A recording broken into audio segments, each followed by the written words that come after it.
Lord, நீங்கள் அதிசயமானவர்கள். சங்கீதக்காரன் தாவீது சங்கீதம் 139:14 சொல்லுகிறார், நான் பிரமிக்கத்தக்க அதிசயமாய் உண்டாக்கப்பட்டபடியால் உம்மை துதிப்பேன். உமது கிரியைகள் அதிசயமானவைகள், அது என் ஆத்மாவுக்கு தெரியும்.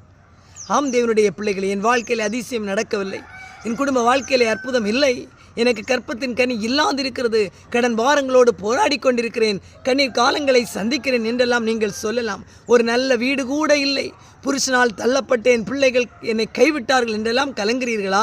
நீங்கள் சொல்லுங்கள், ஆண்டவரே நீர் என்னை பிரமிக்கத்தக்க அதிசயமாய் உண்டாக்கப்பட்டபடியால் உம்மை துதிப்பேன் என்று சொல்லுங்கள். நீங்கள் உண்மையாகவே அதிசயம் என்று உங்களை நீங்கள் உணர்கிற பொழுது கர்த்தர் நிச்சயமாக உங்கள் வாழ்க்கையில் அதிசயங்களை காண பண்ணுவார். நீங்கள் காண்கிற இந்த மலை, நீங்கள் காண்கிற இந்த மேகக்கூட்டங்கள், நீங்கள் பார்க்கிற இந்த மரம் செடி கொடிகள் எல்லாமே கர்த்தருடைய பார்வையில் அதிசயமானவை. ஹல்லேலூயா, ஹல்லேலூயா.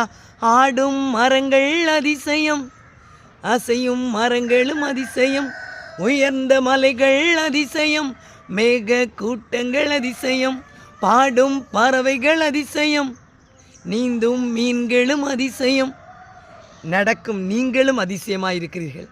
அன்றைக்கு குருடன் மரங்களை எப்படி கண்டான்? நடமாடும் மனிதர்களைப் போலவும் அசையும் மரங்களைப் போலவும் கண்டான். இன்றைக்கு அசைவற்ற உங்கள் வாழ்க்கை அசைய போகிறது. உங்கள் வாழ்க்கையில் கற்பத்தின் கனி என்னும் அதிசயம் உண்டாக போகிறது. நல்ல வீடு என்னும் அதிசயம் உண்டாக போகிறது. நல்ல வேலை என்னும் அதிசயம் உண்டாக போகிறது. கடன் பாரங்களை மாற்றும் அதிசயம் கர்த்தரால் உண்டாக போகிறது. ஆதலால் நீ கடன் வாங்காதிருப்பாய். உங்கள் வாழ்க்கை தேவன் இன்றைக்கு அதிசயமாய் மாற்றுவார்.